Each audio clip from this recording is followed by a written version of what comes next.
ప్రియమైన దేవుని బిడ్డ, నీవు కష్టాలలో, కన్నీళ్లలో, శ్రమల్లో, బాధల్లో గుండా వెళుతున్నావా? భయపడకు, సందేహపడకు. దేవుడు నీతో ఉన్నాడు.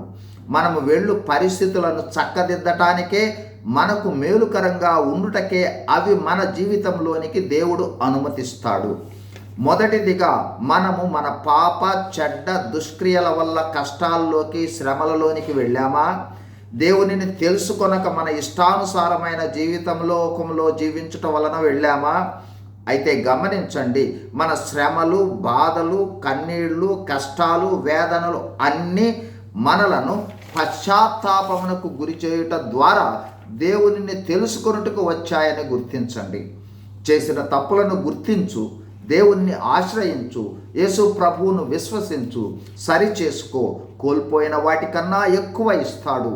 తన బిడ్డగా చేసుకుంటాడు.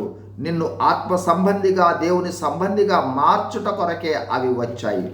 ఒకవేళ క్రైస్తవుడవై శ్రమల్లోనికి వచ్చావంటే ఈ వాక్యంను గమనించండి. కీర్తనల గ్రంథం 119:67. శ్రమ కలుగక మునుపు నేను త్రోవ విడిచి తిని ఇప్పుడు నీ వాక్యమును అనుసరించి నడుచుకొనుచున్నాను అంటూ ఉన్నాడు దావీదు భక్తుడు. అంతేకాదు 119:67లో నీ కట్టడలను నేర్చుకున్నట్లు శ్రమ నొంది ఉండుట నాకు మేలాయను అని కూడా అంటూ ఉన్నాడు.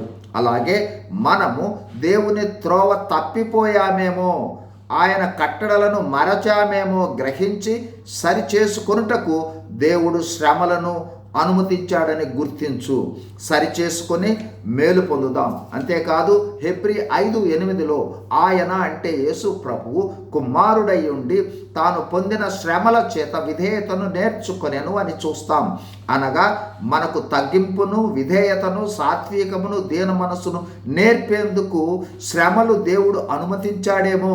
గనుక ప్రార్థించి విధేయతను, అంటే క్రీస్తు ప్రభువు వలె అన్ని విధేయతలను దేవుని సహాయము ద్వారా నేర్చుకుందాం. చివరిగా 1 పేతురు 1:5-7ను బట్టి మనము పొందు శ్రమలు మన విశ్వాసమునకు పరీక్ష కావచ్చు.